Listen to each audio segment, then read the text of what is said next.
Since I have not resigned from Mkhonto Sizwe, and I will never resign from Mkhonto Sizwe.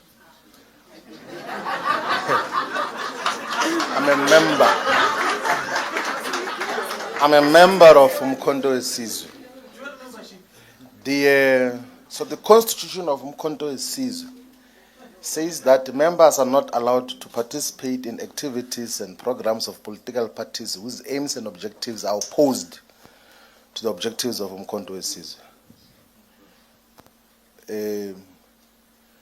If Mkhonto Sizwe believes that going to listen to the people violates the constitution, it will tell me that listening to the people is a violation of the constitution. I will not resign. I said I will never resign from Mkhonto Sizwe. And I still stick by the decision and the communication that I made that it was the best decision ever to join Mkhonto Sizwe. And I spoke about it earlier that how would we replace an opportunity to learn in 6 months what we couldn't learn in 10 years? Like a practical experience which you can never read in any textbook. Like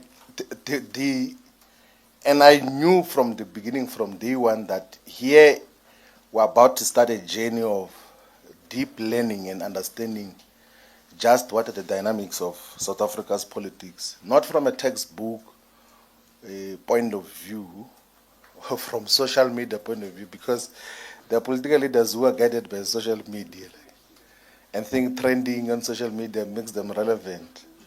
Win all elections in social media, but on the ground they're nothing. So that is basically what we're dealing with. Funding for termination of membership, so be it. It's not the first time. Like my membership of the ANC, I was not even expelled in the ANC, I was suspended. And I left. This thing of political parties thinking that people are desperate for their membership, it must come to an end. And that people must beg for membership. If anything, political parties must be honored that they've got members and respect them. Not that you must be begging for membership of a political organization. I left the ANC when it was above 63% in parliament, and control of all provinces, was possibly the only employer. Had influence, and lots of friends and people that I knew throughout my life left. I left the ANC voluntarily when it had power. Why would I be perturbed about being expelled by Mkhonto Sizwe, which doesn't have power?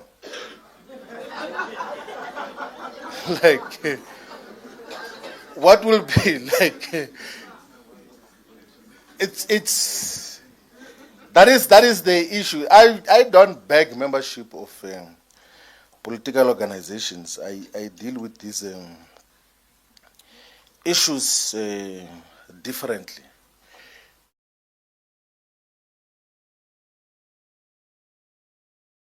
That on the 3rd of June 2025, the leadership of Mkhonto Sizwe, after national officials meeting, announced the discontinuation of my role as the Secretary General of Mkhonto Sizwe.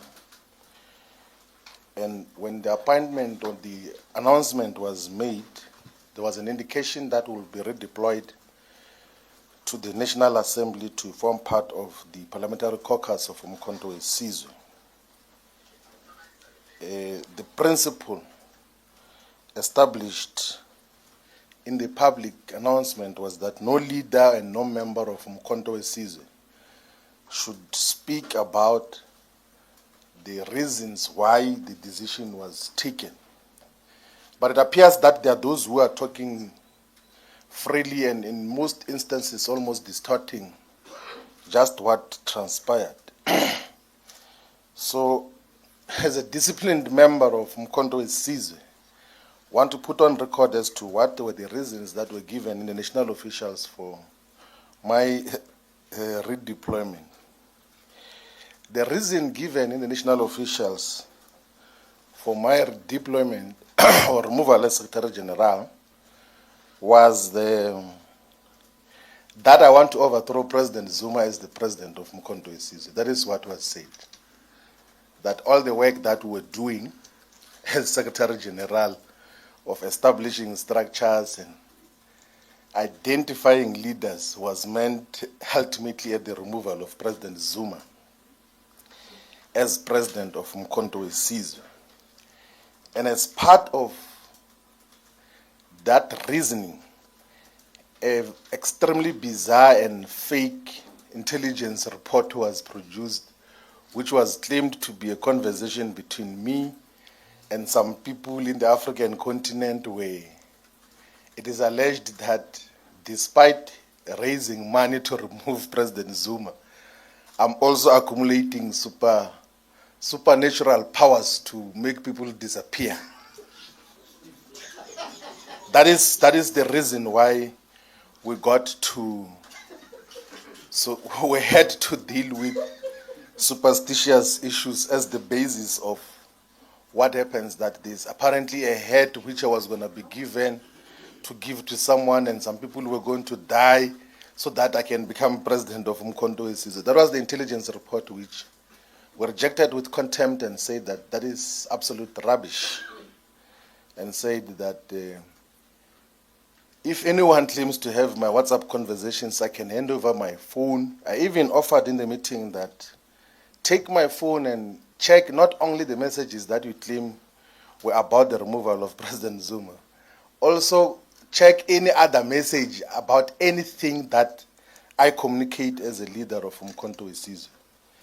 Because there's a principle which I always uphold, that there is nothing that I do privately that I cannot own up publicly. Nothing, including personal relations. There's nothing that I will ever do privately which we cannot own up publicly. And we accepted the redeployment to parliament with those misgivings that we're going to make people disappear in order to take over the leadership of Mkhonto weSizwe. And in a subsequent meeting post that, another fake report was presented which claims to be WhatsApp conversations between me and someone else, where I'm reported to be saying that, yeah, I'm going to use parliament now to take over the party. And I've got money from Stellenbosch who are going to take over the party through parliament. They are taking me closer to where we're going to take power. And as a result, a decision was taken which was not yet communicated, that even this thing of parliament must not happen. In fact, the former Secretary General, which is myself, must be expelled from the organization. A letter was written and was put in the briefcase of the president, who said that he's going to dispatch it as and when he feels like to discontinue my membership of Mkhonto weSizwe. Those are actual facts in terms of the reason.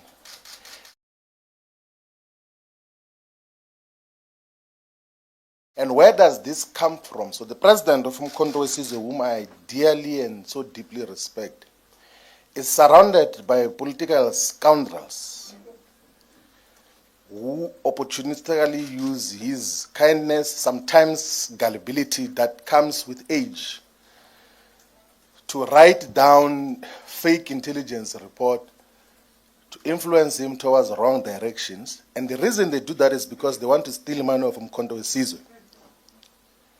And they are doing so now. Withdrawal of not less than 7 million rand every month from the organizational coffers.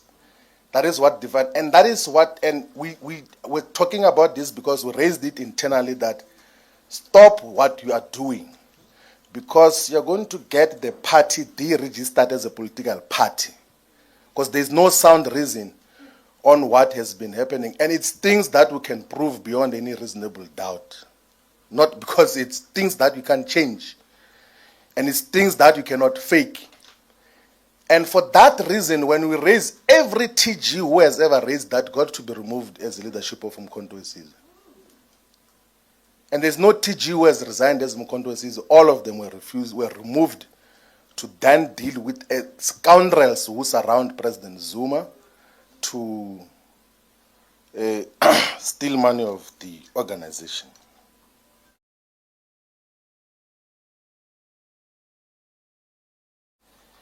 I've got tremendous respect for President Zuma. I think that in the few close working relationship that we've got to maintain and work with now, I think I've learned more in the 6 months than I learned in the 10 years I was deputy president of Mkhonto Wesizwe, of the EFF. I learned more as a member of Mkhonto Wesizwe than I learned as a deputy president of the EFF. In terms of real politics and appreciation of both the domestic and the global politics much more thoroughly in terms of the issues. And under no circumstances would I ever fault President Zuma and his politics. I joined Mkhonto Wesizwe because I thought that as part of the political historiography of South Africa, his politics and character should be protected and a legacy built around his proper politics, not the ones of gullibility and producing of fake intelligence report. Since the decision to remove ourselves as Secretary General took place, there have been a lot of ordinary South Africans from all corners of the country. Same in MK. And we can't have political culture like that. We must be able to, when you raise issues internally sharply, you don't have to go and gossip about it anyway. Now all the issues and concerns that I heard about MK, I raised internally. Even against all odds, if there's an opportunity to raise an issue about wrongdoing, I would speak and clearly speak against the untouchables there. People who take drugs and tweet at night and insult us. And we'll confront them and say, what is this about? And that is basically how we deal with these issues in terms of what happens. We'll never tiptoe around anyone in terms of principles. Always protect principle on how we deal with these issues. Thank you very much. I last spoke to President Zuma on the day when we had a press conference in Durban, and I said to him, thank you very much, Comrade President, for having given me the opportunity to lead and for entrusting me with the responsibility to be national organizer and Secretary General. I really appreciate And then the other thing I said was that if there's deployment to Parliament, I think for stability of the organization, I can still add value to the organization even as an ordinary member of the National High Command and then contribute to its growth. That is what I said to the last conversation which we had with President Zuma. I did explain the issue and reminded President Zuma of the conversations on what ended up with the Malawi trip. And throughout my explanation and reminding him of our conversation in Namibia, he agreed to that. He says, "Ngakhumbula." When the DSG sitting next to me was even saying, wrote me a note that you are safe, they won't do anything to you. Then I was asked to leave the meeting, and then the meeting remained there. And then they said, I don't believe anything that he said. He wants to take over the organization. Actually, we must go and reverse all the decisions that he has taken. Let's disband all the structures. Let's reverse everything, including the constitution. I said, people can do whatever they want to do. We played our part. If the conviction is that what we're doing is wrong, it's okay. We move on. In terms of how we deal with these issues, organization, I don't agree with the analysis of Julius about President Zuma. I don't. I've got to interact with him and all of those other things.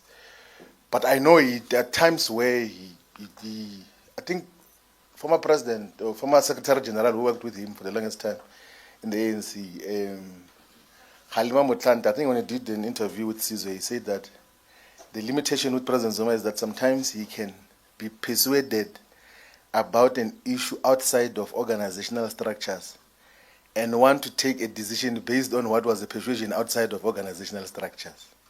So that becomes a dilemma for any, particularly as a Secretary General, because once you have taken resolutions collectively, your expectation is that you must collectively communicate and defend those resolutions. And that time he has now reconsidered the decisions that were taken before, and then it then becomes difficult to move forward in terms of...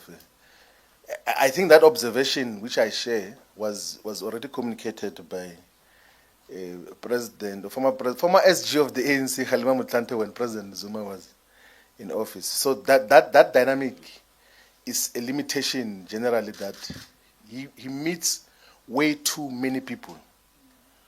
And in the process, sometimes he meets people and then he says, and then those people interpret that as if he agreed to whatever they were saying.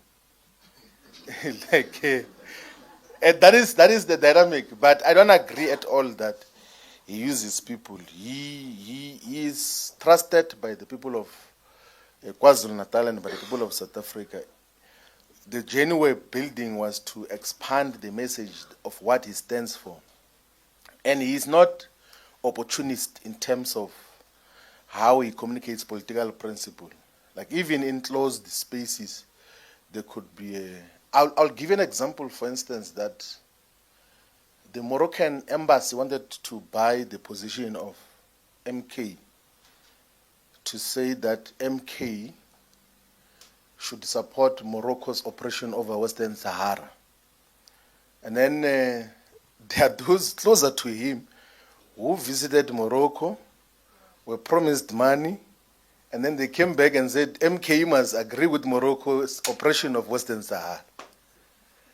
Then when he realizes that they won't understand this, then he called me into the meeting. Then said to the Moroccan ambassador and political secretary that we are not going to agree with you. If we are going to have engagements with the Kingdom of Morocco, we must talk to the SADR here and the Polisario Front, which is the liberation movement, fighting for the liberation of Western Sahara. And then we agreed on that principled positions. I wrote a letter on the 27th of March to the Polisario Front to say that the president will engage with you before he engages with Morocco, because it's now 50 years since the oppression got to happen over Western Sahara by Morocco. And you saw what happened. Immediately we were suspended. What is that? Not suspended, that thing of redeployed. Then the Moroccan government issued a statement which is undersigned by Mkhonto we Sizwe to say that Mkhonto we Sizwe supports its oppression over Western Sahara. No meeting to discuss that, no national high command, no officials. Someone just says, and the people who did that, it's those who went to Morocco. Like, that is basically the whole thing. Like, there's no, and in the official record, in the minutes of the National High Command, is that President Zuma is going to mediate a discussion between Western Sahara Liberation Forces and Morocco to find a settlement. It has been going in for a very long time. But after, immediately we leave, because they couldn't do that in our presence, obviously. They couldn't. Then they saw an opportunity that, yeah, now we're going to maybe press that jukebox or to sing for us. And then and you can see that statement, which is issued in the name of MK, is written by the Moroccan embassy here in South Africa, to impose a position on MK on the basis that there will be money exchanges. And that is what happens. Also, even with this, you remember when we did a press conference, Muslim Judicial Council. So part of these scoundrels, they go to speak to the Muslim Judicial Council and say, no, please go and speak to President Zuma, say to him that he must remove the SG, and that is the only basis he will give money. And then they go there and they are complaining. They say in that church of Shepherd Bushiri, There is 80 plus flags there. There's a flag of Israel as part of the flags there. I didn't even see the flag myself. They say no, because he was in a church where there's a flag of Israel. It means he's against Israel. No, it's against Palestine. And that is going to cause us problems. So you must expel him so that we can give him condolences and money. That is so there is transactional all issues. I wouldn't make a reference to Zondo, the judge. Like, I have no respect for Zondo, zero.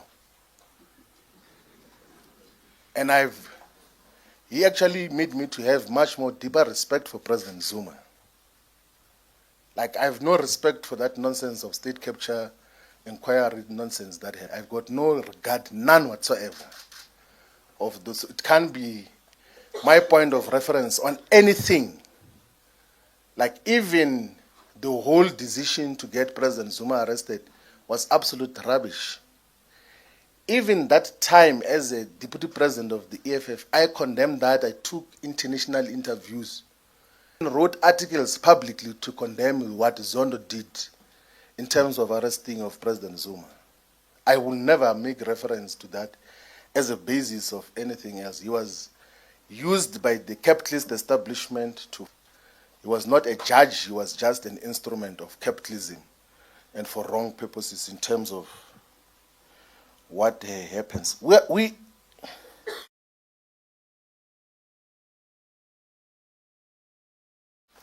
And then in March of 2013, I wrote a perspective as to why a political party should be founded. And that perspective is found is within the founding manifesto of the economic freedom fighters. And everyone else who came after that perspective joined that perspective and believed as to what we got to do. And of course, we got to discontinue our association with the EFF for various reasons, which if some were to speak about publicly, will cause collateral damages to families, to households, to people, because it will also speak to character, and that's some of the things that are not worth speaking about publicly. The leadership collective that is going to meet, which is not a secret, is going to determine the program of action, the length and the process of consultation, and then we will be able to deal with these issues. Now, comrades, this thing is simple. Don't do things that you don't believe in. And don't associate with projects that you don't believe in. Never ever sacrifice principle on the altar of political convenience. It doesn't matter what happens. Like, it doesn't matter if that is going to break friendship and people that you have known the rest of your life, brotherhood and all of those things there.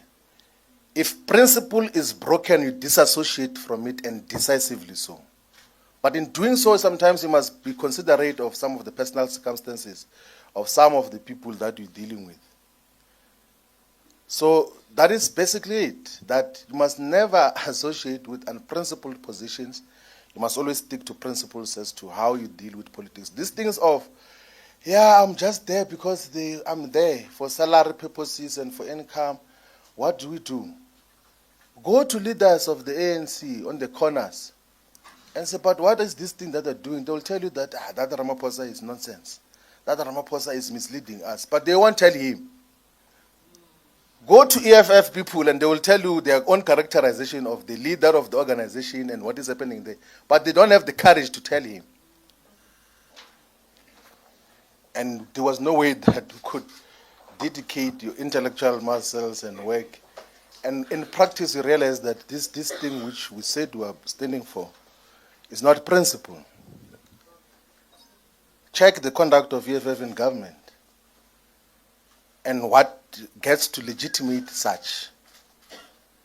That was the best decision ever. And everyone that we spoke to, this like they were to criminalize Mbu, saying, hey, I will never trust a person who knew that the deputy president is leaving. And then they isolate Mbu on the basis that he knew that I'm leaving. It's not only Mbu it. Those comrades knew. We discussed it, and we reached the same conclusion that we are not being fair to society if we say that this comrade can lead this country. All of us agreed with the people who are leading EFF now. That is basically, and that is the reality of the situation. The people who are leading EFF, all of us were unanimous. And then the issue was, what do we do? If I wanted to destabilize, someone is asking, were you sponsored to destabilize the EFF? If I wanted to destabilize the EFF, I could have started a faction inside and caused interactions and this. Well, then the decision was, like, let me not destabilize the EFF, let me leave. I never spoke about the EFF anyway. And also in respect of the responsibilities that I had, that if I was national organizer or secretary general and then speak about the EFF, it was going to be confused as if I'm speaking on those platforms on behalf of the organization. In terms of how we got to deal with those, you know, I'm not this comrade who asked the question he left.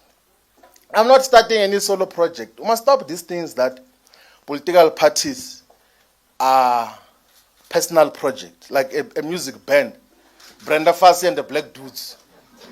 That if Brenda Fassie is not there, the Black Dudes can't operate. A political party can't have that character. But you have got political organizations in this country which are like Brenda Fassie and the Black Dudes. Where if Brenda Fassie is not there, the Black Dudes are not there. We can't have an organization like that.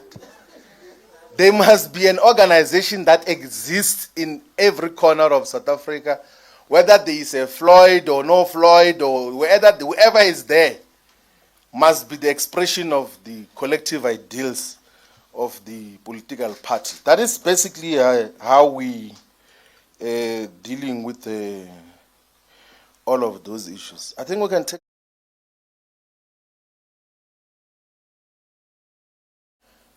There have been a lot of comrades who came from Mkhonto weSizwe, from the ANC, from the EFF, to say, what then do we do moving forward? Because I did explain to them what were the developments.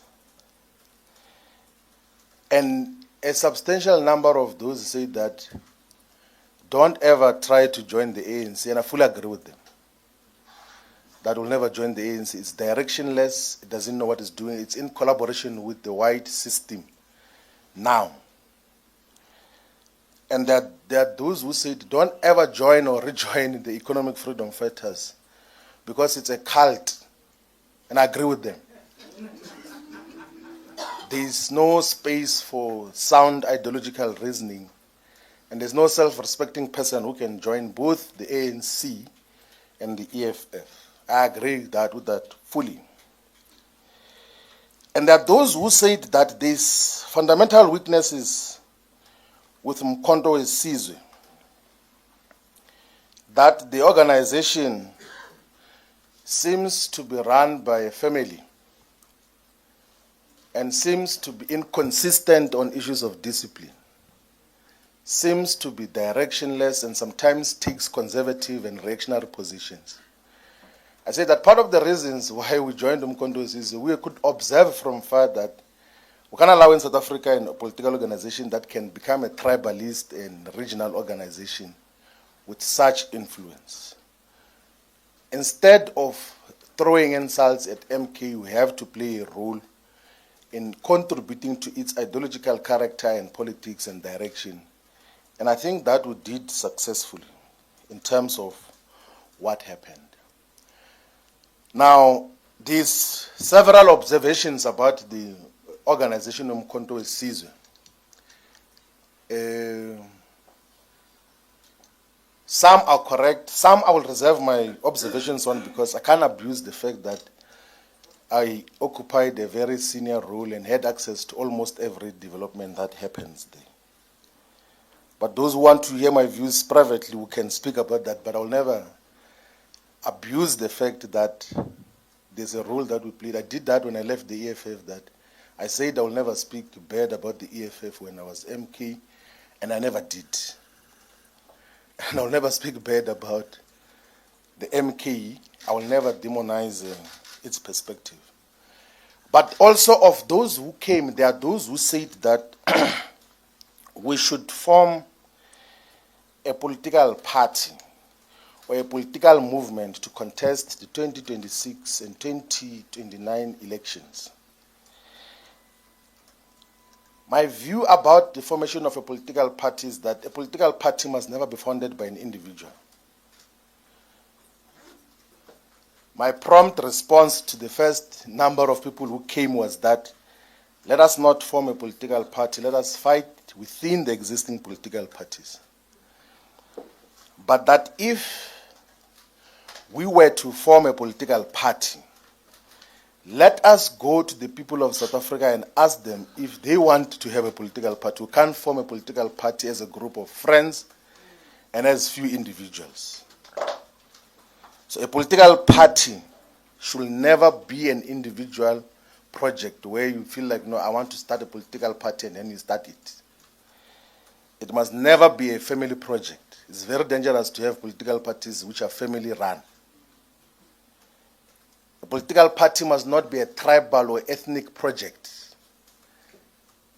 In South Africa of today, a political party must not be regional, must not even be a provincial party. A political party must not be a platform for self-enrichment.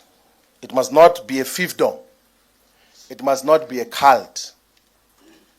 If anything, a political party should be a fighting instrument and vehicle for the people of South Africa, must deeply espouse the principles of democracy and democratic consultations in terms of how decisions are taken, must be transparent and must be accountable in the work that it does. So to the comrades that came to say, let us form a political party, we said that we can't take that decision. Let us subject that process to the people of South Africa. So we're here today to announce that we're going to be convening the process of consulting the people of South Africa on the formation of a political movement that will be a true representative of the people of South Africa, and not a personal project, and not a group of friends project, not a cult, and not a fiefdom. So over the next few months, we will be consulting all the traditional leaders, we will be consulting all the church leaders, religious leaders in different institutions. We will be seeking the views and opinions of all the manifestations of the Zion Christian Church, of the Nazareth Baptist Church, of the IPCC, of the 12 Apostle Church in Christ, of the 12 Apostle Church in Trinity, of the Bantu Church of Christ, and all the charismatic churches. We will be seeking opinions as well of prominent leaders of society and the people that we have access to. Pastors Matebula, Pastor Bishop, Archbishop Zondo, Malumani Musasono, Giet Kosa, Pastor Bishop Don Phillips. We will be seeking the wisdom of prominent South Africans, inclusive of Dr. Ivan Koza, of Dr. Patrice Mutsipi, of Dr. Keza Mtaung, of Dr. Michael Nkuna. We will be seeking opinions of different sectors of society as to, is there a need to form a political party? That is the first question that we're going to ask. That if yes, what should be the values and principles of that political party? And what should distinguish that political party from the existing political parties? So those are the questions that we're going to be asking. We're also going to ask as to how should that political party be funded? So those are the questions that we're going to be asking different communities and constituencies across South Africa. It's not the first time that I'm engaged in a process similar to what we're going to be dealing with now. When I was a leader of the ANC Youth League, having spent 5 years in the national leadership of the ANC Youth League, and strongly believed that time that there was a suppression of the struggle for economic freedom in our lifetime. I began in 2012, when I was still a member of the ANC, to publicly write that perhaps the struggle for economic freedom in our lifetime should exist as a separate organization outside of the ANC. We are going to next week announce the leadership core that is going to be responsible for the consultation process. And that leadership will be coming from all the provinces of South Africa, will be properly gender balanced, and not just a group of men or boys. It will be a combination of different skills and capacities so that we're able to listen much more attentively to all the people of South Africa. We thank you very much for having attended this thing. Black political parties in Table, we are listening to people and they will tell us if there is a need for a political party. So if majority, and genuinely so, if majority of the people say that there's no need to form a political party, we will humbly listen to that and take advice from that point of view. We have constituted a structure which is going to be listening, and we have had meetings to talk about that, and none of those meetings were secret. We don't do anything secret. It's open. Even tomorrow and Saturday, we're going to have a meeting represented by all leaders from the whole country. Some are members of the ANC, some are members of the EFF, some are members of the MK. And there's nothing wrong with people meeting to say we're going to listen to people. If their parties have got a problem with their members going to listen to people, then it's their own issue. So listening we're going to do. And if our organizations think that listening is a crime, it's wrong, then they will tell us that it's wrong in terms of those issues. Where am I going to get the money to travel? You know, Zianda, for my 6 months as Mkhonto as a national organizer and secretary general, I've never used the money of Mkhonto Sizwe to travel from any place to another place. Not once. Even when we travel out of the country. Because I be able to persuade people to contribute for travel. And I purposefully did that. Like I never got to be dependent on Mkhonto Sizwe on anything. And I said that in the meeting, that I didn't come to suck blood of Mkhonto Sizwe's resources. And that is, we will be able to move from point A to B. If we run out of petrol, we will check if we can be borrowed money to pour petrol. If there is no petrol, we'll hike. We'll stand on the street and say, this way we're going to Mthatha. And then go and speak to the people. That is what we're going to do. But moving from point A to B, we'll be able to move in terms of how the process is going to happen. So I think we all agree that if you were to isolate black people, whether they come from the black consciousness, political view, or Pan-Africanist, or economic freedom in our lifetime, or charterist, or those who believe in MK and all other organizations, if you were to isolate black people and say just what do we need as the top priority issues for black people that have to be done in this country, we're going to come out with the same things. The people of South Africa, in terms of aspirations and interests, are not divided. The people of South Africa need jobs. They need stable and healthy environments. They need a society that is free of crime and corruption. They want land. They need to live. They want to have access to quality education. Black people are not divided in terms of aspirations. But for narrow political purposes, we get to be divided. That is why we will be going to the people to ask, do we form a political party? If the advice is no, we will be able to accept that guidance in terms of what happens. So I don't need any position of responsibility to survive in life or to have a voice, by the way. I don't need to be a president or secretary general to have a voice. Actually, my voice is much more clearer when I speak without any position of responsibility. So possibly most of you have never heard me speak openly about many issues because I respected the positions that I have. As a deputy president, I couldn't say certain things. As a national organizer, I couldn't say certain things.